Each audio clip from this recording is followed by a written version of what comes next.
नमस्तस्मै कस्मै च न भवतु निष्किञ्चन जन स्वयं रक्षाधीक्षा समधिकसमिन्धान यशसे सुराधीशस्वैरक्षणकुपितशापायुधवधूदृशद्दा दुर्जातप्रशमनपदाम्बोजरजसे जयत्याश्रितसन्त्रासध्वान्तविध्वंसनोदयः प्रभावान् सीतया देव्या परमव्योमभास्करः श्रीकृष्णमार्यं करुणालयन्तं वेदान्तयुग्मं समधीतवन्तं वत्साभिजातं विरुषां वरेण्यं श्रीभाष्यसिंहं प्रणमामि नित्यं नमस्ते.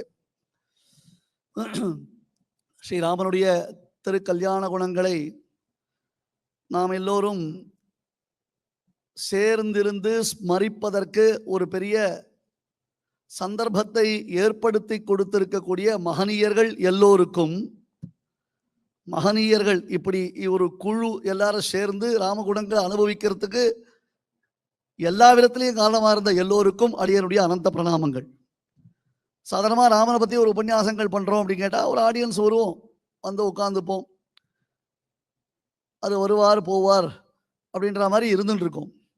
பட் அட்டன்டிவாக 16 குணங்களை அதை மட்டும் ஃபோக்கஸ் பண்ணி 16 மகனீயர்கள் எல்லாரும் இருக்கக்கூடிய பெரியோர்கள் அத்தனை பேரும் ஸ்ரீமத் ராமாயணத்தில் அப்படி கரை தேர்ந்தவர்கள், அது நன்னா ஊறினவர்கள்.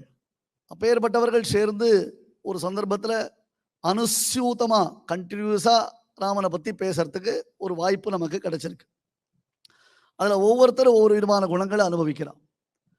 ராமனுடைய குணங்களை சொல்லும் பொழுது பகவோ துர்லபாஷ்சைவ ஏத்வயா கீர்த்திதா குணாக, நாரதர் சொல்லும் பொழுது முனே அகம் வக்ஷ்யாமி, முதல்ல நான் ரியலைஸ் பண்ணிக்கிறேன்ப்பா, செல்ஃப் ரியலைசேஷன் வேணும், எடுத்தேன் கவுத்தேன் what I think what I said அப்படின்ற மாதிரி ஆரம்பிச்சிடக்கூடாது. முதல்ல நான் புரிஞ்சுக்கணும், நான் புரிந்து கொண்ட பிறகுதான் நான் பேச முடியும். திருப்பாவினுடைய பெருமையை பேச சொல்லும் பொழுது சுவாமி ராமானுஜர் சொன்னாராம், திருப்பல்லாண்டுக்கு ஆள் கிடைத்தாலும் கிடைக்கும், திருப்பாவைக்கு ஆள் கிடைக்காதுன்னாராம். காரணம் என்ன? திருப்பாவை அவ்வளவு பாவகர்ப்பிதமான அர்த்த விசேஷங்களை உடையது. சுவாமி ராமானுஜரே திருப்பாவை உபன்யாசம் அவ்வளோ சீக்கிரம் பண்ண ஆரம்பிக்கலன்னு தெரிகிறது. அந்த அளவுக்கு திருப்பாவையினுடைய மேன்மை சொல்லப்படுகிறது. அது எல்லாத்துக்கும் ஆதாரபூதம் என்ன என்றோமைனால் ஸ்ரீமத் ராமாயணம். ஏன்னா நம்முடைய டெக்ஸ்ட், சனாதன தர்மத்தினுடைய எந்த ஒரு டெக்ஸ்டாக இருந்தாலும் அது எதனுடைய அடிப்படையில் ஏற்பட்டிருக்கும்? ராமாயணம், மகாபாரதம். சுவாமி தேசிகன் அழகாக ஒரு ஸ்லோகம் சாதிக்கிறார். யாதவாபியுதயம்னு ஒரு பெரிய காவியம், கிருஷ்ணனுடைய லீலைகளை வர்ணிக்கக்கூடிய காவியம். பாகவதம் ஹரிவம்சத்தை அடியொற்றி எழுதப்பட்ட ஒரு காவியம். அந்த காவியத்தில் வசுதா ஸ்ரோத்ரஜேதஸ்பின் வியாசே சஹிருதயஸ்திதே அன்யேபி கவயா காமம் பபூவுஹு அனபத்ரபாஹா. இப்போ எல்லாரும் புஸ்தகத்தை தூக்கிட்டு கிளம்பிட்டா நாங்களும் போயிட்டு தாங்களே டைட்டில் கொடுத்துக்கிறான்ட்டு யார்? தேசிகன் சொல்றார். வசுதா ஸ்ரோத்ரஜேதஸ்பின் வியாசே சஹிருதயஸ்ததே, ஐயா ஹிருதயஸ்திதே, ஐயா புற்றிலிருந்து பிறந்தவரான வால்மீகியும் அந்த வியாசர்ன்றதான மகான், அவ 2 பேர் இருக்கச்சே மற்றவர்கள் தொழில் கூட வெட்கமே இல்லாமல் தங்களை கவி பெருமக்கள் என்று சொல்லிக் கொள்கிறார்களே. காரணம் என்ன? கவிகள்னு சொன்னா ஆதிகவி வியாசர், இவா 2 பேரை மட்டும்தான் கவிகள்னு சொல்ல முடியும். மற்றவர்கள் என்ன எழுதினாலும் அவர்களுடைய காப்பி தான். அது copy paste, cut and paste. நாங்களாம் ரிசர்ச் பண்ணச்சே ஒரு விஷயம் சொல்லுவோம். என்ன அப்படி கேட்டால், ஒரு கட்டுரை எழுதணும்னா என்ன பண்ணணும்? ஒரு புக்கை பார்த்து கட்டுரை எழுதினா அது காப்பி, பல புஸ்தகங்களை பார்த்து கட்டுரை எழுதினா அது ஆராய்ச்சி. அவ்வளோதான் விஷயம். ஒவ்வொரு புஸ்தகத்திலேருந்து 4 லைன் எடுத்து நானாக ஒரு புஸ்தகம் எழுதினேன்னா அந்த புஸ்தகத்துக்கு ஆராய்ச்சின்னு பேர். ஒரு புஸ்தகத்தை பார்த்து நான் அப்படியே ஒரு கட்டுரையை காப்பி அடிச்சேன்னா அதுக்கு காப்பின்னு பேர். அவ்வளோதான். அதில் காப்பியை கொஞ்சம் பாலிஷ்டாக சொன்னால் ஒரு புஸ்தகம் காப்பி, 4 புஸ்தகம் ஆராய்ச்சி. இப்போ ஆராய்ச்சி நிறைய நடந்துட்டு இருக்கு. ஆராய்ச்சின்றதான பேரில் அமக்களமேட்டிக்காக எல்லாரும் என்ன பண்ணிட்டு இருக்கா? தங்களுக்கு தோண்டிட்டு தான் சொல்லிட்டு இருக்கு. இது பெரிய ப்ராப்ளம். ராமனிடத்துல உலகம் தோஷம் சொல்லாமல் இருக்கவே இருக்காது என்று சுவாமி தேசிகன் வருத்தப்படுகிறார். எங்க தெரியுமா? சங்கல்ப சூரியோதயம்னு ஒரு நாடகம் இருக்கு. அந்த நாடகத்துல ராமபிரானை கான்ஸ்டண்டா நியத்தமா தோஷம் சொல்லக்கூடிய உலகம் இது. இதுல இருந்து நாம தப்பிக்கவே முடியாதுன்னு சாதிக்கிறோம். ராமனையே உலகம் தூஷிக்கிறது என்றால் நம்மை போன்ற சாமானியர்களை விட்டு வைக்குமா? நிரவதி குணகிராமே ராமே நிராகசி வாகசி ஸ்புரண முஷிதா லோகாஹ வதந்தி சதந்திகே வரதனுஹதிம் வாலித்ரோஹம் மனாக் அபசர்ப்பணம் பரிமித குணே ஸ்பஷ்டாவத்யே முதா கிமுதாசதே, அவளுடைய பார்வைன்னு ஒண்ணு இருக்குப்பா. ராமனை அவனுடைய திருக்கல்யாண குணங்களை அனுபவிக்கக்கூடிய பார்வை உடையவர்களுக்கு இந்த தோஷமே இல்லைன்றது தெரியும். ஆனால் தோஷம் பார்க்கணும், அதை தப்புதான் சொல்லணும் என்று பார்ப்பவர்களுக்கு தப்பாதான் படும். அசூயா அப்படின்னு ஒரு கேரக்டர் மூலமா இந்த ஸ்லோகத்தை தேசிகன் சாதிக்கிறார். அசூயான்னு அர்த்தம் குணேஷு தோஷாவிஷ்கரணம் அசூயா. குணத்தில் குற்றங்களை குறைகளை கண்டுபிடிப்பதற்கு பெயர் அசூயா. இல்லாத இடத்துல, அதாவது விசேஷம், குற்றம் இல்லாத இடத்தில் குற்றத்தை கண்டுபிடிப்பது, அதற்கு பேர் தான் அசூயா. நிரவதி குணகிராமே ராமே, இது தேசிகன் மனசுல ஒரு முள்ளு மாதிரி. ஏன்னா அந்த காலத்துல நிறைய பேர் ராமன் பேர்ல புஸ்தகம் எழுதி இஷ்டத்துக்கு பிரச்சாரம் பண்ணியிருக்கான்னு தேசிகன் வருத்தப்படுற. பவபூதின்னு ஒரு மகாகவி இருந்தான், பெரிய கவி. உத்தர ராமச்சரிதம் என்னும் ஒரு அத்தியாச்சரியமான நாடகத்தினுடைய கர்த்தா, பெரிய ராமபக்தன். அந்த பவபூதி லவன் வாயிலாக ராமனுடைய பெருமையை இகழ்கிறான். லவன் குஷன் இவா ரெண்டு பேரும் சுமந்திரர்கிட்ட பேசுறான். அந்த பசங்களுக்கு குழந்தைகளுக்கு தான் தான் ராமனுடைய பிள்ளைகள்னு தெரியாது. அப்ப சுமந்தர் ராமனுடைய பெருமையை சொன்னோடனே, ஓ யார் ராமன், ஓ அந்த பெரியவரா, அவர் தப்பு பண்ணலாம் சுவாமி, அவர் தப்பு பண்ணா எல்லாரும் ஒத்துப்பா. இதான் லவனுடைய ஸ்டேட்மெண்ட். விருத்தாஸ்தே ந விசாரணீய சரிதாக திஷ்டந்தும் வர்த்ததே. லவன் சொல்றான், பெரியவா சார், அவா தப்பு பண்ணிட்டா என்ன வேணா பண்ணலாம். திருஷ்டோ தர்மம் விதிக்கிரமஹா பவந்தி மகதாம் அப்படின்னு. தப்பு பண்றது பெரியவாளுக்கு, பெரியவா தப்பு பண்ணிட்டா அது தப்பு இல்லை, ஜஸ்டிபிகேஷன் வந்துடும். ஏன்னா சுந்தஸ்திரீ மதனேபி அகுண்ட யசசா லோகே மகாந்தோஹிதே. ஒரு பொண்ணை கொன்னா உலகத்துல யாராவது அதை தப்பு சொல்றாளா? ராமன் ஆடடா என்ன ஆச்சரியமா தாடகவதம் பண்ணா, என்ன ஆச்சரியமா தாடகம் பண்ணோம்னா, கல்லொக்கும் நெஞ்சில் தங்காத அப்புறம் கடன்று கல்லா புல்லருக்கு நல்லோர் சொன்ன பொருள் என்ன போயிற்றன்றே நான் கம்பன். தாடகையின் மார்பை தொலைத்த பானம் அவள் முதுகு வழியாக வெளியேறியது. எப்படி வெளியேறியது அப்படி கேட்டா, நம்ம செமினார் ஆடியன்ஸ் விட்டுடுவோம், வெளியில ஆடியன்ஸ் எடுத்துப்போம். மற்றவர்கள் ஆடியன்ஸா இருந்தால்னா இந்த காதல நுழைஞ்சு அந்த காதல வெளில வந்துடும். கிருத்தஜன்றதான உபன்யாசம் அந்த மாதிரி வெளில வந்துடுத்து அப்படின்னு. கல்லொக்கும் நெஞ்சில் தங்காத அப்புறம் கடன்று கல்லா புல்லருக்கு நல்லோர் சொன்ன பொருள் என்ன போயிற்றன்றே, அப்படி வெளில போயிடுத்து அப்படின்னா. ராமன் ஆச்சரியமா தாடகாவதம் பண்ணினான்னு அவனை கொண்டாடுறான். யானித்ரி இன்யகுதோ முகான்யபி பதான்யாசம் கராயோதனே.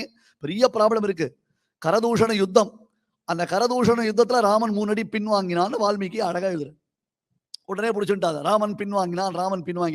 ராமன் பின்வாங்கல முன்வாங்கலப்பா. பின்வாங்கிறதுனா என்ன அர்த்தம்னு புரிஞ்சுக்கோங்க நீங்க பாட்டுக்கு.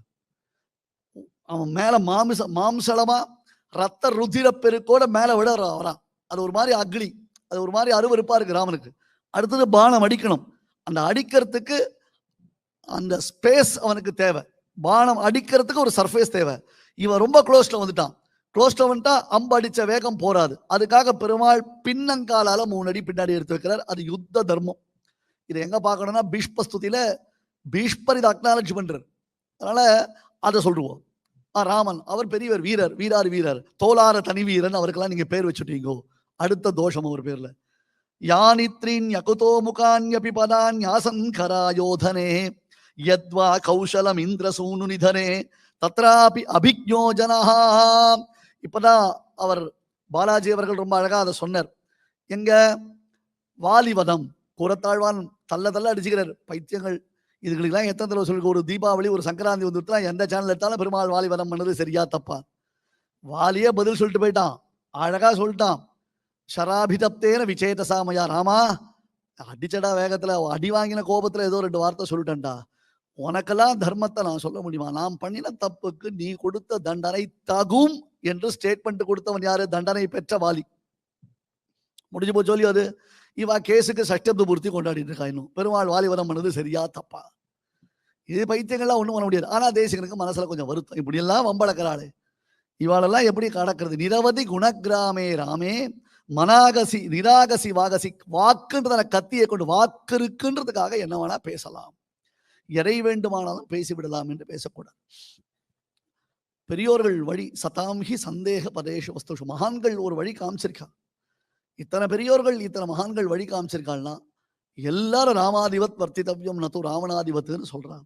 ராமனை போல இருக்கணும், ராவணனை போல இருக்கக்கூடாதுன்னு நமக்கு சொல்லும் பொழுது வரதனுகத்தையும் வாலி துரோகம் மனாகபசர்ப்பணம்னு இந்த தோஷங்கள் ராமன் பேர்ல எப்பொழுதுமே உலகம் பேசிக்கொண்டே இருக்கிறது. அது என்னமோ தெரியல, என்ன மாயமோ தெரியல, ராமன்னு சொன்னாலேயே ஏதாவது பிரச்சனை வந்துட்டே தான் இருக்குன்ட்டு. ராமன்னு பேர் வச்சா இந்த தேசத்துல ஏதாவது ப்ராப்ளம் கிரியேட் ஆகிட்டே தான் இருக்கு. பட் அதுக்கப்புறம் பியூட்டிஃபுல்லா சால்வ் ஆகி பிரம்மாண்டமான ஒரு பெருமையே நமக்கு அது அளிக்கக்கூடியதாகிறது. அந்த ராமன் எத்தகையவன், வரிசையா ஒவ்வொரு குணத்தை நாம் அனுபவித்துக் கொண்டே இருக்கும். பெருமாள் எப்பேற்பட்டவன், கிருதஜ்ஞா என்று சொல்லும். தர்மஜ்ஞ கிருதஜ்ஞ சத்யவாக்கியா திருடௌவிரதா. கிருதஜ்ஞான்னு அர்த்தம்னா கிருதம் ஜானாதி இது கிருதஜ்ஞா, நன்றி மறவாதவன், என்னன்றி கொன்றார்க்கும் உய்வுண்டாம் உய்வில்லை. இது ஸ்கூலு திருக்குறள் சொல்லாம இல்லையோ, நம்ம ப்ரோக்ராம் தானே இது. நீங்க வேற ஏதாவது மனசுல வச்சுட்டேடா? நான் ஜென்ரலா கேட்கிறேன். என்னன்றி கொன்றார்க்கும் உய்வுண்டாம் உய்வில்லை, நன்றி கொன்ற மகருக்கு. அழகான திருக்குறள். உலக பொதுமறைன்னு பேர் வச்சுட்டா அதை கோட் பண்ணக்கூடாதுன்னா பயமா இருக்கு. எதை வேணா ஒத்துக்கலாம் சுவாமி. ஒருவன் மற்றவனுக்கு உதவி செய்த பிறகு உதவி பெற்றவன் உதவினவனை மறந்து விடுதல் தகுமா? இத ராமன் கிட்ட கத்துக்கணும். இத்தனை கொஸ்டின்ஸ் வால்மீகி 16 கேள்வி கேட்டார்னா, இந்த 16 கேள்வியை பராசர பட்டர் ஸ்ரீ விஷ்ணு சகஸ்ரநாமத்துல காண்பிக்கிறார். பரர்திஃப் பரமஸ்பஷ்டஹா துஷ்டஹா புஷ்டஹா துஷ்ட புஷ்டஹா என்று வரிசையா சொல்லிட்டே வரச்சே, ராமோ விராமோ விரதஹா மார்கோ நேயா நயஹா என்று இந்த 16 காண்பிக்கிறார். இங்க கேட்கிற 16 கேள்விக்கு சகஸ்ரநாமத்துல எக்ஸ்பிளனேஷன் கொடுக்கிறார் பராசர பட்டர். மிருத சஞ்சீவனம் ராமச்சரித்தம் ஆரம்பத்தே. இந்த பரர்திஃப் பரமஸ்பட்ட துஷ்ட புஷ்ட சுபேக்ஷணான ஸ்லோகத்தை ஆரம்பிக்கச்சே இறந்தவரையும் உயிர் பழைக்க வைக்கும் ராமனுடைய திவ்ய சரித்திரம் ஆரம்பமாகிறது என்று காண்பிக்கிறது. ரொம்ப அழகான எக்ஸ்பிளனேஷன்ஸ் அது. இதை வைத்துக்கொண்டு புருஷ சூக்தத்தில் சொல்லப்பட்ட 16 இருக்கு அந்த வாக்கியங்கள். அந்த வாக்கியங்களை விவரணம் பண்ணி காண்பிக்கிறது. இந்த 16 அந்த 16 அந்த 16 அழகா நம்ம பார்த்தோம்னு சொன்னா இது எல்லாமே ஒரு சீக்வன்ஸ்ல கிடைக்கும் நமக்கு. எல்லாம் ஸ்ரீமத் ராமாயணத்துடைய உள்ளுரை பொருளை நமக்கு எடுத்து கொடுக்கக்கூடியது. ஆனந்தவர்தனன் ஒரு மகாகவி இருந்தான். துவன்யாலோகம்னு அற்புதமாக காவியத்தின் இலக்கணத்தை வகுத்தவன் அவன் ஆனந்தவர்தனன். காவியஸ்ய ஆத்மா துவனிருதி புதைஹி. காவியத்தினுடைய ஆத்மா எது? தேகம் இருக்குன்னா தேகம் இருந்தா போருமா? ஆத்மா இல்லாமல் தேகம் இருந்தா அது பிரயோஜனம் இல்லை. வெறும் தேகம் இருக்கு. இப்ப நாம நின்றுன்னு பேசணும் சுவாமி, ஜஸ்ட் ஒரு யோசிச்சு பாருங்க. ஒரு பொம்மை நிக்க வைக்கலாம் ஷோகேஸ்ல பார்த்தீங்களா? அந்த பொம்மை அதுக்கு பீட்டம் ஒண்ணு வச்சா தான் நிக்க முடியும். இறந்த உடலை நிக்க வைக்க முடியுமா? இதே கால் தான், இதே உடம்பு தான், இப்படியே தான் இருக்கு. அந்த இறந்த உடலை அதே காலில் அப்படியே நிக்க வைக்க முடியுமா? இப்ப நாம நிக்கிற மாதிரி பிடிப்பு இல்லாம நாம நிக்கிறோம். இறந்த உடலை இந்த மாதிரி நிக்க வைக்க முடியாது. ஏன்னா அதுக்கு ஆதாரம் இல்லை. அதை தாங்கக்கூடியது ஒன்று இருக்கு. உயிர் என்பது வேறு, ஆத்மா என்பது வேறு. அது ரெண்டுத்தையும் கன்ஃபியூஸ் ஆகக்கூடாது. உயிர் விஷயம் வேற, நம்ம அதை யோசிக்க வேண்டாம். ஆத்மான அறிவு அப்படின்னு வச்சுக்கோங்க, புரியறதுக்காக சொல்றேன். இன்னும் டெக்னிக்கலா நான் உள்ள போல. காவியம் ஒரு தேகம் இருக்குன்னா அந்த தேகத்துல சைத்தன்யம் இருக்கணும். அவன் சேத்தனன் அப்படின்றத புரிஞ்சுக்கணும் நம்ம. அந்த மாதிரி ஒரு காவியம், ஒரு போயட்ரி, ஒரு லிட்ரேச்சர் இருந்ததுன்னா அந்த லிட்ரேச்சருக்கு ஆத்மா எது அப்படின்னா துவனின்னு பேரு. துவனினா சவுண்ட் இல்லை. ஒரு விஷயம் சொல்லும் பொழுது மேலெழுந்த வாரியாக பார்க்கக்கூடிய அர்த்தத்தை காட்டிலும் உள்ளுரை பொருளைத்தான் ரசிகர்கள் அதிகமாக விரும்புவார்கள். வியாக்கியான சக்கரவர்த்தி சுவாமி பெரியவாச்சான் பிள்ளையா இருக்கட்டும், சுவாமி தேசிகன் போல மகான்கள் இருக்கட்டும், அதே போன்று நம்பிள்ளை முதலான பெரியோர்கள் இருக்கட்டும், அவர்கள் அத்தனையும் ஸ்ரீமத் ராமாயணத்துடைய அர்த்த விசேஷங்களை எப்படி காண்பிக்கிறார்? ஒரு சின்ன ஸ்லோகம் எடுத்து பாருங்க. பபூவ புத்திஸ்து ஹரீஸ்வரஸ்ய யதீதிருஷி ராகவ தர்மபத்ரி இமாயதா ராட்சச ராஜபாரியாக சுஜாதமஸ்யேதி சாது புத்தேன்னு ஒரு ஸ்லோகம். ரொம்ப காம்ப்ளிகேட்டான ஸ்லோகம் இந்த ஸ்லோகம் ராமாயணத்துல. நாங்கெல்லாம் காலக்ஷேபம் பண்ற சமயத்துல பெரியோர்கள் என்ன பண்ணுவோம்னா, காலக்ஷேபம் பண்ணிருக்கியா, என்ன இருக்கு அபயபிரதான சாரமா பகவத் விஷயமா, எங்க இந்த ஸ்லோகத்துக்கு அர்த்தம் சொல்லிடுவா, புடிச்சுடுவா கண்டத்தை. அர்த்தம் சொல்ல முடியாது. ஏன்னா இந்த ஸ்லோகத்துடைய அர்த்தம் பார்த்தா, ராவணன் தன்னுடைய அந்தப்புறத்துல தன் மனைவியருடன் சுகமா இருப்பதை பார்த்த பொழுது ஆஞ்சநேயருக்கு என்ன எண்ணம் தோன்றியதா, ஆஹா சீதையும் ராவணனுக்கு இணங்கி இருந்தாலே ஆனால் அவளும் இந்த சுகமா இருந்திருக்கலாமேன்னு எண்ணம் தோன்றியது ஆஞ்சநேயருக்குன்னு இந்த ஸ்லோகம். உடனே பிடிச்சிட்டு கையில் எடுத்துட்டு பேப்பர் எடுத்துட்டு டான்ஸ் ஆட ஆரம்பிச்சிருவா. ராமாயணத்துல என்ன சொல்லியிருக்கு தெரியுமான்னு புரிஞ்சுக்காம பேசுற பேச்சது. இந்த ஸ்லோகத்தை மேல பார்த்தா அப்படிதான் அர்த்தம் தெரியும். ஹனுமான் அப்படிதான் சொன்னார்னு தெரியும். ஆனால் பபூவ புத்திஸ்து ஹரீஸ்வரஸ்ய யரீதிருஷி ராகவ தர்மபத்னி சுஜாதமஸ்யேதி சாது புத்தேஹே. ஹனுமானுக்கு அது தோணுமா? ஹனுமானுக்கு தோணுமா? ரொம்ப கஷ்டப்பட்டு ஹனுமான் சீதையை ஐடென்டிஃபை பண்ணார்னு வால்மீகி ஒரு எக்ஸாம்பிள் கொடுக்கிறார். துக்கேன புபுதே சீதாம் ஹனுமான் அனலங்கிருதாம் சம்ஸ்காரேன யதாஹீனா வாசவர்த்தாந்தரம் கதம். ரொம்ப அழகான ஸ்லோகம். கஷ்டப்பட்டு சீதையை ஐடென்டிஃபை பண்ணார். எப்படி தெரியும் இல்லையோ? இலக்கணம் இல்லாமல் பேசும் பேச்சு எப்படி தவறான பொருளை தருமோ? நாம என்ன பேசுறோம் அப்படின்னு புரியாமலே பேசுவோம். போன வாரம் ஒரு உபன்யாசம், அந்த உபன்யாசத்துல ஒருத்தர் பாராட்டுறதுக்கு வந்தார். நம்ம சம்பிரதாயத்துல நிறைய பெரியவாள்லாம் இருந்தா அவள்லாம் போயிட்டு அர்த்தது இவர் தான். இவர் என்ன சொல்ல வர்றாருன்னு அடி எனக்கு ஒரு ஷாக் ஆயிட்டேன் நான். இல்ல எல்லாரும் போயிட்டா அவரை இவர் தான் அப்படின்னா இப்ப நாம எந்த கோஷ்டியில் எடுத்துக்கிறது?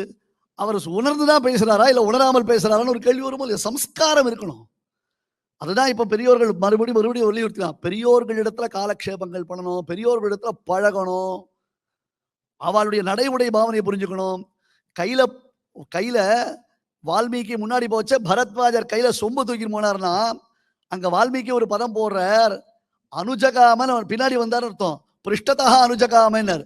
பின்னாடி வந்தார்னா பின்னாடி வராம பின்ன எப்படி வருவா? பின்னாடி வந்தார்னா எப்படி வருவா அப்படின்னு கேட்டா, அப்படி இல்லடாப்பா, ஆச்சாரியனுடைய கடத்தை பின்னாடி பிடித்து கொண்டு பின்னாடி வந்தார். சொம்ப தூக்கின் போச்சே இப்படி போகக்கூடாது, இப்படி போறதுனா வேற அர்த்தம்.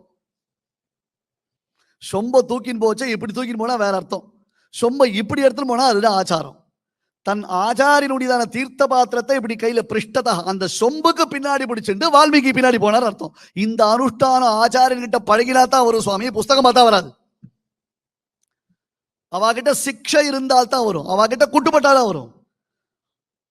அதனால ஒவ்வொரு ஸ்லோகத்துக்கும் உள்ளுரை பொருளை நாம் ஆராய்ந்து பார்க்க வேண்டும். அந்த உள்ளுரை பொருளை கொடுப்பதற்குத்தான் துவன்யர்த்தம் என்பதாக பெயர். ஐயோ, இந்த ராவணன் மட்டும் சீதையினிடத்தில் தகாத ஆசை கொள்ளாதவனாக இருந்து ராமனும் சீதையும் இதுபோன்று சௌக்கியமாக இருப்பதற்கு அவன் அனுமதித்திருந்தானேயானால் அவனுடைய இந்த விபவம், இப்பொழுது ராவணன் அனுபவிக்கக்கூடிய இந்த பெருமை அழியாமல் இருக்குமே, அது வெகு விரைவில் அழியப் போகிறதே என்று ஆஞ்சநேயர் நினைத்தார். அப்ப அந்த ஸ்லோகத்துடைய அந்த அர்த்தம் இருக்கு பாருங்க, அதுதான் ஆத்மா. இத வேற படிச்சா புரியுமா? இல்ல வியாக்கியானம் பார்த்துலா புரியுமோ? அங்கதான் கஷ்டம். அதனால ஒன்னொன்னுத்தையும் அனுஷ்டானத்துல தெரிஞ்சுக்கணும், அனுபவத்துல தெரிஞ்சுக்கணும், ஆச்சாரத்துல தெரிஞ்சுக்கணும், பெரியோர்களிடத்துல பழகி தெரிஞ்சுக்கணும். அதனுடைய உள்ளுரை பொருளை நாம் அறிந்து கொள்ள வேண்டும். இப்ப ராமன் செய்நன்றி மறந்தவனானார். ஒரே ஒரு ஸ்லோகம் வால்மீகி எடுத்துட்டார். நஸ்மரத்யபகாராணாம் சதமப்யாத்மவத்தயா கதஞ்சிதுபகாரேன கிருத்தேன ஏகேன துஷ்யதி. ராமனுக்கு ஞாபக மறதி உண்டா? நன்னா உண்டு. ராமனுக்கு ஞாபக சக்தி உண்டா? நன்னா உண்டு. ஒருத்தருக்கே ஞாபக மறதி ஞாபக சக்தி எப்படி இருக்கும் சுவாமினர்? சில பேருக்கு அவளுக்கு தேவையான விஷயத்துல ஞாபகம் இருக்கும், மற்றவர்களுக்கு தேவையான விஷயத்துல மறதி வந்துடும். உண்டோ இல்லையோ? இன்னைக்கு ஒரு பெரிய ட்ரெண்ட் என்ன அப்படின்னா, ஒருத்தருக்கு ஃபோன் பண்ணணும், என்ன உனக்கு வாட்ஸ்அப்ல ஒரு மெசேஜ் அனுப்பிச்சிருக்கேன், ஓபன் பண்ணி பாரு சொல்லணும். அதாவது வாட்ஸ்அப்ல அனுப்பிச்சுட்டு அவளுக்கு ஃபோன் பண்ணா தான் அவள் அதை ஓப்பனே பண்ணுவான். மறந்துட்டேன் அப்படின்வான். அப்ப கையில எதுக்குதான் அவர் வச்சிருந்து கால தெரியல. உயிரை விட்டாலும் விடுவா, ஆண்ட்ராய்டை விட மாட்டான். ஆத்மாவை விடுவா, ஆண்ட்ராய்டை விட மாட்டான். ஒரு கார் சாவியை வச்சுட்டு நாம தேடுறதெல்லாம் அவுட் ஆஃப் ஃபேஷன் சுவாமி. இன்னைக்கு ஒரு போனை எங்கேயாவது மறந்து வச்சுட்டோம்னா காலாழும் நெஞ்சடியும் கண் சுடலும். அவ்வளவுதான். கை காலெல்லாம் உதற ஆரம்பிச்சிடும். நமக்கு சுகராவது பிபி அதெல்லாம் உண்மை இல்லை. அந்த மாதிரி நாம இருந்துட்டு இருக்கோம். ராமனுக்கு ஞாபக சக்தி உண்டு, ஞாபக மறதி உண்டு. நஸ்மரத்யபகாராணாம் சதமப்யாத்மவத்தையா. வாட் எ பியூட்டிஃபுல்லான ஒரு கொண்டாட்டம் தெரியுமா? இதெல்லாம் எப்படி ரசிக்கணும் தெரியுமா? அவனிடத்துல 100 குற்றங்கள் பண்ணிருப்பா சுவாமி, எத்தனையோ தவறுகள் தீங்குகள் பண்ணிருப்பா, அதெல்லாம் மறந்து போயிடுவான். கிருத்தேன ஏகேன துஷ்யதி. ராவணன் விழுந்து கிடக்கிறான், போயாச்சு, உசுறு போயா எடுத்து விபீஷணனை கூப்பிட்டான், வாடா அவனுக்கு கைங்கரியம் பண்றான். பண்ண மாட்டேன். நீ பண்றியா? நான் பண்ணிட்டா. என்ன ராமா அப்படி கேட்கிறேன்? உனக்காவது வாத்தியார் தேவை, எனக்கு வாத்தியார் தேவையில்லை. ஏன்? காட்டுக்கு நுழைஞ்சதுல இருந்து நான் கைங்கரி தான் பண்ணிட்டு இருக்கேன். வரிசையா ஒண்ணு கணனம், ஒண்ணு தகனம், இப்படியே நான் பண்ணிட்டு இருக்கேன். நீ பண்றியா ராவணனுக்கு? நான் பண்ணட்டா? ராமா மகா பாவி, பஞ்சன சிவக்கும் மின்கால் தேவியை பிரித்த பாவி, ஐ ஒன்ட் டூ இட். நான் பண்ண மாட்டேன். நீ கிளம்புட்டான் பெருமாள். நான் பண்றேன்னா என்ன ராமா இப்படி சொல்றேன்னா, இருக்கிற வரையிலும் அவனுக்கு நான் எவ்வளவோ நல்லது பண்ணணும்னு நினைச்சேன். ஆனா அவன் எல்லாத்தையும் கெடுத்துட்டான், தடுத்துட்டான். இப்ப நான் நல்லது பண்றேன், அவனே தடுக்கல. விபீஷணா நீ தடுக்கலையே நியாயமான்னு கேட்டான் பெருமாள். அவனே தடுக்கலடா. மகா பாபிக்கு, மகா கிராதகனுக்கு பெருமாள் விபீஷணனை வைத்து கைங்கரியம் பண்ண வைத்தார். எவ்வளவு அது இன்னொரு சுவாரஸ்யம் இருக்கும். இவர் ஞாபகம் வச்சுக்கிறது ஒரு பெரிய விஷயம் இல்லை சுவாமி, மற்றவாளும் ஞாபகம் வச்சுப்பா. ஒரு திருடன் திறந்தான். எங்க ஐஷிங்க ரொம்ப அழகா அதுக்கு ஒரு எக்ஸாம்பிள் சொல்லுவார். ஒரு திருடன் திறந்தான். அவன் சின்ன வயசுல திருடினான். அங்கேயோ ஒரு போலீஸ் ஸ்டேஷன்ல ஒரு கான்ஸ்டபிள்னா அவனை பின்னி எடுத்தான். அதே திருடன் கிட்டத்தட்ட ஒரு 30 வருஷம் கழிச்சு மறுபடியும் மாட்டினான். மாட்டின உடனே வேற ஏதோ அவன் எங்கேயோ ஊரெல்லாம் மாறி போயிட்டான். வேற ஏதோ ஒரு போலீஸ் ஸ்டேஷன்ல மாட்ட உடனே அவனுக்கு டுமால்டவன் அடி விழுந்தது. அடி விழுந்தோடனே அவன் சொன்னான், சார் நீங்க அந்த கான்ஸ்டபிளான்னு கேட்டான். எப்படிடா கண்டுபிடிச்சேன்? இதே அடி நான் வாங்கியிருக்கேன் சார். நான் 30 வருஷம் முன்னாடி இந்த அடி வாங்கியிருக்கேன். இதை ராவணன் சொல்றான். தம்மன்யே ராகவம் வீரம் நாராயணம் அனாமயம். ஆஹா, நீ நாராயணன் தான், வீரராகவன் அழகான பேர் வச்சு கூட்டான் ராவணன். நீ நாராயணன் தானே, நான் எப்படி கண்டுபிடிச்சேன்னார். போன ஜென்மாலதான் உங்ககிட்ட இதே மாதிரி உத வாங்கியிருக்கேன். உங்ககிட்ட வாங்கின உத எனக்கு இன்னும் தெரியறது. இப்ப நீ அதே மாதிரி அடிச்சுட்டு இருக்கேன்னா, இவன் ஞாபகம் வச்சுக்கிறது மட்டும் இல்ல, மற்றவாளுக்கு ஞாபகம் வச்சுக்கிறான், ஞாபகப்படுத்துறான். நஸ்மரத்யபகாராணாம் சதமப்யாத்மவத்தையா. தனக்கு எத்தனை தீங்குகள் செய்தாலும் இன்னா செய்தாரை ஒருத்தல் அவர் நாண நன்னயம் செய்துவிடும். ஐயோண்ணா இன்னைக்கு ஸ்கூல்ல வந்து ஒரு திருக்குறளாவே வருது. நஸ்மரத்யபகாராணாம். ஆனா நீங்க தான் இருக்கீங்க, பயம் இல்லை. நஸ்மரத்யபகாராணம் மேல ஏதாவது வந்து அவர் ரங்கராஜன் பார்த்துப்பார். நமக்கெல்லாம் அவர் இருக்கார், நமக்கு என்ன, நமக்கு மேல ஒருத்தர் இருக்கார் அப்படின்னு சொல்லி விட்டுலாம். நஸ்மரத்யபகாராணாம் சதமப்யாத்மவத்தையா கதஞ்சித் உபகாரேன கிருத்தேன ஏகேன துஷ்யத். தந்திரத்தில் 100 குற்றங்கள் செய்திருந்தால் கூட அதை பொருட்படுத்த மாட்டான். ஏதாவது ஒரு நன்மை செய்திருந்தானால் அந்த நன்மையை ஞாபகம் வச்சுமா பெருமாள்.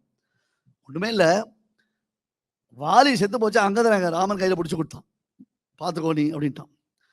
ராமனுக்கு பட்டாபிஷேகம். பட்டாபிஷேகம் போது ராமன் அங்கதனுக்கு என்ன கிஃப்ட் கொடுத்தான் தெரியுமா? பிரேஸ்லெட் கிஃப்ட் கொடுத்தான். ஒவ்வொருத்தருக்கும் ஒரு கிஃப்ட் கொடுத்தான். அங்கதனுக்கு பிரேஸ்லெட் கிஃப்ட் கொடுத்தான். அங்கதான் பார்த்தான், என்னன்னு, உங்க அப்பா செத்து போச்சே அங்கதான் கணக்கா, அங்கதன் எங்க பிரேஸ்லெட் போட்டுக்கிற அங்கதன் இருக்கானே அவனை பார்த்துக்கோன்னு சொன்னார். அந்த ஒரு வார்த்தை மைண்ட் பெருமாள். அங்கதனுக்கு பிரேஸ்லெட்லாம் ரொம்ப பிடிக்கும். அத வாலி உயிர் போகும்போது கோட் பண்ணி, பிரேஸ்லெட் போட்டுக்கிற என் பையன் இருக்கானே அவனை நீ ஜாகிரதையா பார்த்துக்கோன்னு ஒரு வார்த்தை சொன்னா பாருங்க. அதை எங்க ஞாபகம் வச்சுன்னா, தன்னுடைய பட்டாபிஷேகத்துல அங்கதனுக்கு பெருமாள் பரிசளிக்கும் பொழுது பிரேஸ்லெட்டை பரிசளித்தான். நம்ம ஞாபகம் இருக்குமா? ஆத்த கல்யாணத்துல யாருக்கு ரவிக்கு தொண்டு, யாருக்கு வெறும் குங்குமச்சிமிழ், யாருக்கு வந்து எவசல் டப்பா அப்படின்னு பிளான் பண்ணி வச்சிருப்போம். எந்த ஒரு விஷயத்தையும் பிளான் பண்ணி தான் பண்ணுவோம். ஆனால் கடைசியில அந்த ரூம் சாவி வச்சுட்டு இருக்கிற மாமி பேகை எங்கேயோ வச்சுட்டு வந்துருவான். நம்மளால ஒண்ணுமே பண்ண முடியாது. ராமன் அவ்வளவு டென்ஷன்ல அந்த பட்டாபிஷேகத்துல அந்த கைங்கரியத்தை பண்ணான். அடுத்தது அவனுக்காக உசுர விட்ட குரங்குகளை மறுபடியும் பழைக்க வச்சான் சுவாமி பெருமாள். கருணா காகுஸ்தன். யாரு பண்ணுவா? தேவேந்திரன் வந்து அவனுக்கு என்ன வேணும்னு கேட்டான். எனக்கு என்ன அவனை உனக்கு ஒண்ணு வேண்டாம், இந்த குரங்குகள்லாம் எனக்கோசரம் உசுறு விட்டது, அத்தனை குரங்குகளையும் மறுபடியும் பழைக்கவை அப்படின்னா பெருமாள். அத்தனை குரங்குகளுக்கும் அமிர்தம் கொடுத்து தேவேந்திரன் பழைக்க வைத்தான்.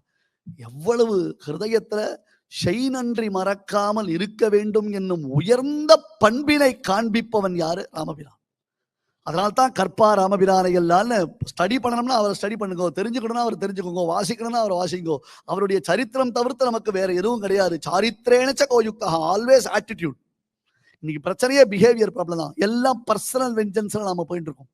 நான் இப்பயே சொல்றேன், இந்த விஷயங்கள் நமக்கு கருத்து வேற்றுமை தானே தவிர்த்து கருத்தை சொன்னவரிடத்தில் வேற்றுமை கிடையாது. அந்த ஆட்டிடியூட் நம்ம கிட்ட இருக்கணும். ராமன் கிட்ட அதை நாம கத்துக்கணும். இதை எதுவுமே நம்ம பர்சனலா எடுத்துன்னு போக கூடாது. விஷயம் விஷயமா இருக்கு, பேச்சு பேச்சா தான் இருக்கணும். கோட்டை தாண்டி நீ வரக்கூடாது, நானும் வரக்கூடாது. நமக்கு கருத்து வேற்றுமை, அது எல்லாரும் புஸ்தகம் எழுதலாம். அதோ இப்ப பவபூதி எழுதின புஸ்தகத்திற்கு தேசிகன் மறுப்பு எழுதியிருக்கார். அந்த மாதிரி போகணும். அது ஒரு ஆரோக்கியமான விசாரம் சம்பிரதாயத்துல. அது ஏற்பது ஏற்காதது அதனுடைய எக்ஸ்ட்ரீம் லெவல் என்னது அப்புறம் பார்த்துப்போம். மற்றொன்று என்ன அப்படின்னா, மக்களுக்கு நாம் ராமனுடைய நற்பண்புகளை சொல்லி வைக்க வேண்டும். ஆராய்ச்சின்ற பேரில் அனாவசியமான சர்ச்சைகளை ஏற்படுத்தக்கூடாது. ராமனுடைய பண்புகளை சொல்லி வைப்போம். ராமனுடைய பெருமைகளை நாம் மக்களுக்கு காண்பிக்கிறோம். கிருத்தக்னோ நாஸ்தி நிஷ்கிருதி. செய்நன்றி மறந்தவனுக்கு நற்கதியே கிடையாது. அங்க ராமன் விபீஷணனுக்கு பட்டாபிஷேகம் செய்து வைத்த பிறகுதான் ராமன் கிருத்தகிருத்தியனானான் வால்மீகி. அபிஷிச்ச லங்காயாம் ராட்சசேந்திரம் விபீஷணம் கிருத்தகிருத்தியஸ்ததா ராமஹ விஜ்வர பிரமுமோதஹ அப்படின்னார். என்ன ஆச்சரியம்! அதுவும் ராமனுக்கு ஒரே ஜுரமா. ஏன் ஜுரம் வந்துருத்துனார்? விபீஷணனுக்கு நாம் ஏதாவது நன்மை செய்ய வேண்டும் என்று ஆசைப்படுகிறோம். ஒருவேளை விபீஷணன் அதை அவன் மறுத்து விட்டானேயானால் என்ன செய்வது? சீக்கிரம் உட்கார வச்சு அவன் தள்ள ஒரு சொம்பு தண்ணியை கொட்டி அவனுக்கு பட்டாபிஷேகம் பண்ணி வச்சாதான் எனக்கு நல்லதுன்னு நான் வருவான். ஒருத்தருக்கு நாம ஏதாவது பண்ணணும்னா சீக்கிரம் பண்ணிடணும், டிலே பண்ணக்கூடாது. நினைச்சுட்டு இருக்கேன், யோசிச்சுட்டு இருக்கேன், பார்த்துட்டு இருக்கேன், கேட்டுட்டு இருக்கேன், இல்ல செய்யணும்னு ஒரு ஞாபகம் வந்ததுன்னா அடுத்த க்ஷணம் நாம பண்ணிடணும் சுவாமி. அதனால்தான் தொம்ஹி சத்யவிரத சூரா தார்மிகா திருட விக்ரமஹா பரீட்சகாரி ஸ்மிருதிமான் நிசிருஷ்டாத்மா சுஹ்ருசுச்ச. விபீஷணன் அபயப்பிரதான கட்டத்துல அத்தனை வானர்களையும் கூட்டி வைத்துக் கொண்டு பெருமாள் பேசலாம். யார் பேசுவா? இந்த குரங்குகள்லாம் வேல்யூ கொடுக்கணும்ன்ற அவசியமே கிடையாது. கடற்கரையில குரங்குகளை வைத்து முதல்ல மீட்டிங் போட்டதே ராமன் தான். ஏன் இவ்வளவு லேட்டா யோசிக்கிறீங்க? இன்னைக்கு நீங்க ஏதோ தீர்மானத்தோட வந்திருக்கீங்க போல இருக்கு. அவன் அத்தனை பேரைய ஒப்பீனியன் கேட்டான். குரங்குகளை ஒப்பீனியன் கேட்டா என்ன பண்ணும்? அதுதான் ஒண்ணு சொல்ல ஆரம்பிச்சது. ஆனா கடைசியில ஒருமித்த கருத்தோட எல்லா குரங்கும் சேர்த்து ஒரு அழகா ஒரு விஷயம் சொல்லிது. தொம்ஹி சத்யவிரதா சூரஹா ஸ்மிருதிமான் பரீட்சகாரி ஸ்மிருதிமான். ஆராய்ச்சி பண்ணாமல், அதாவது யோசிக்காமல் எந்த ஒரு காரியத்தையும் செய்ய மாட்டா. ஆனா செஞ்ச பிறகு அந்த காரியத்தை முடிச்ச பிறகு நீ வாபஸ் வாங்க மாட்ட. அமன்மெண்டே கிடையாது. நான் அப்படி சொல்லவில்லை, நான் இப்படி சொன்னேன்னு மாத்திக்க மாட்டேன். நீ அழகாக நீ செயல்படக்கூடியவன். யாருக்கு எந்த காரியத்தை எப்பொழுது செய்ய வேண்டும் என்பதை அறிந்தவன் அல்லவா ராமானி, அறிந்தவன் அல்லவா ராமானி. ஆகையால் தான் நீ எங்களுக்கு வழிகாட்டியாய் இருந்து இந்த விபீஷண சரணாகதியை ஏற்கும் முடிவினை அறிவிக்க வேண்டும் என்று அவர்கள் சொல்லுகிறார்கள். இப்படி தன்னிடத்தில் ஒருவன் ஏதாவது ஒன்றே ஒன்று செய்திருந்தால் கூட அதை பெருமாள் கடைசி வரையில ஞாபகம் வச்சுண்டு அவர்களுக்கு என்ன பண்ணணும், அவர்களை எப்படி அழைச்சுன்னு போகணுமோ அப்படி அழைச்சுன்னு போவான். ஒரு சின்ன எக்ஸாம்பிள். புற்பா முதலா புல்லெரும்பாதி ஒன்றின்றிய நற்பால் அயோத்தியில் வாழும் சராச்சரன் முற்றமும் நற்பால் கொய்த்தான. சராச்சர முக்திபாயம்னு இது ஒரு பெரிய பெரிய விஷயம். இதை ரொம்ப யோசிச்சு பெரியோர்கள் வியாக்கியானம் பண்ணி வச்சிருக்கான். இதை பத்தி நிறைய டிஸ்கஷன்ஸ், டிபேட்ஸ்லாம் நடந்திருக்கு. ராமன் காட்டுக்கு போனான்றத கேள்விப்பட்டு அங்கிருந்த மரம் செடி கொடிகள் வாடின, அங்கிருந்த நீர்நிலைகள் கொதித்தன. எதனால? ராமனுடைய விஸ்லேஷத்தினால. அபிவிருக்ஷா பரிம்லானா சபுஷ்பாங்குர கோரகா உபதப்தோதகோ நத்யா ராமவ்யசன கரிஷிதா. அந்த மரஞ்செடி கொடிகள் வாடிவிட்டன, ஜலம் கொதிச்சது, நீர்நிலைகள் கொதித்தது. எப்படி கொதிச்சது? நீர்நிலைகள் எப்படி கொதிச்சது? அதில் இருந்த ஜலஜந்துக்கள் தழுகியே ஆயிடுச்சு. அந்த அளவுக்கு ராமவ்யசன கர்ஷிதாக, தன் பிரிவில் ஆற்றாமையாலே இவைகள் அத்தனையும் துடித்தது. இவைகளுக்கு என்ன பண்ண முடியும்? தன் மீது பேரன்பு கொண்ட இவைகளுக்கு என்ன பண்ண முடியும்? ஒண்ணு பண்ணலாம். என்ன? எல்லாரையும் மோட்சத்துக்கு அழைச்சுன்னு போறேன் அப்படின்னு ராமன் தான் வைகுண்டத்திற்கு செல்லும் சமயத்தில் கூட தான் செய்நன்றி மறக்காதவன் என்பதை உலகற்கு உணர்த்தி விட்டு சென்ற மகாபுருஷன் ராமபிரான். அப்பேற்பட்டதான பெருங்குணத்தை பெற்றவன் ஸ்ரீராமபிரான். அவனுடைய கல்யாண குணங்களை பேசுவது, அவனுடைய கல்யாண குணங்களை துஷ்யந்திச்ச ரமந்திச்ச. ராமானுஜர் பாஷ்யம். சொல்றவா துஷ்யந்தி, கேட்கிறவா ரமந்தி, கேட்கிறவா துஷ்யந்தி, சொல்றவா ரமந்தி. ஒருத்தருக்கு என்ஜாய் பண்ணும். அதுல நமக்கு பொழுது போகணும். நாம் அதனுடைய அர்த்த கம்பீரங்களை பார்க்க வேண்டும், அதனுடைய உள்ளுரை பொருளை நாம் பார்க்க வேண்டும். ஆகையால் இந்த ஒரு சபைன்றது ராமகுணானுபவத்தின் ஒரு தொடக்கம்தான். நாரதர் எப்படி சம்க்ஷேப ராமாயணம் கொடுத்தாரோ, இன்னொன்னு பாருங்க, ஒரே வார்த்தை. ரொம்பலாம் ராமாயணத்துல ஆராய்ச்சி பண்ண வேண்டாம். நதேவாக அன்றுதா காவ்யே காச்சிதத்ர பவிஷ்யதி. பிரம்மா அனுகிரகம் பண்ணிருக்கார் வால்மீகிக்கு. ஹே வால்மீகி, உன் வார்த்தை என்பது பொய்யானது அல்ல. இப்பொழுது நீ ஏற்றக்கூடிய ராமாயணத்தில் சத்தியசந்தனான ராமனுடைய சரித்திரத்தை நீ எழுதும் பொழுது ஒரு வார்த்தை கூட பொய்யாக வராது. நதேவா அன்றுதா காவியே காச்சிதத்திர பவிஷ்யதி. ஒரு வார்த்தை கூட பொய்யாகாதுன்னா வால்மீகிக்கு பிரம்மாவுடைய அனுகிரகம், அதுக்கப்புறம் எம்பெருமானுடைய சாட்சா்காரம், பக்கத்துல சீதாதேவி இருந்து அனுகிரகம் பண்ணிருக்கா. ராமனே தன்னுடைய சரித்திரத்தை கேட்டிருக்கான். தன் சரித்திரத்தை ராமன் கேட்ட பொழுது, ஏம்பா இந்த சரித்திரத்துல இது சரியா இல்லையான்னு அவன் அப்ஜெக்ஷன் பண்ணிருக்க மாட்டானா? அவனே அங்கீகரித்த அவனுடைய சரித்திரத்தில் அனாவசியமான ஆராய்ச்சிகளை செய்து நாம் நமக்கு வர வேண்டிய ராமபக்தியை குலைத்து கொள்ள வேண்டாம் என்பது அடியனுடைய பிரார்த்தனை. அடியனுடைய சமயம் 12:02. அதற்குள்ளாக ஏதோ ஒரு சில விஷயங்களை விண்ணப்பித்தேன். பெரியோர்கள் அடியனுக்கு இந்த ஒரு அவகாசத்தை அளித்ததற்கு பெரிய அந்த பாக்கியமா நினைச்சு அதற்கு என்னுடைய பிரணாமங்களை தெரிவித்துக் கொள்கிறேன். இது ஒரு தொடக்கமாக வைத்துக்கொண்டு எங்கேயும் எப்பொழுதும் எல்லா இடங்களிலும் இது போன்று ராமபக்தி பிரச்சாரம், ராமகுண அனுபவ பிரச்சாரம் நடக்க வேண்டும் என்று அடியன் பிரார்த்தித்துக் கொள்கிறேன். வாழியணிதோகு புல்வரணிகமாந்தாசிரியன் வாழியவன் பார அரவிந்த மலர் வாழியவன் கோதிலா தாழ்மலரை கொண்டாடி கொண்டிருக்கும் தீதிலா நல்லோர் திரள்.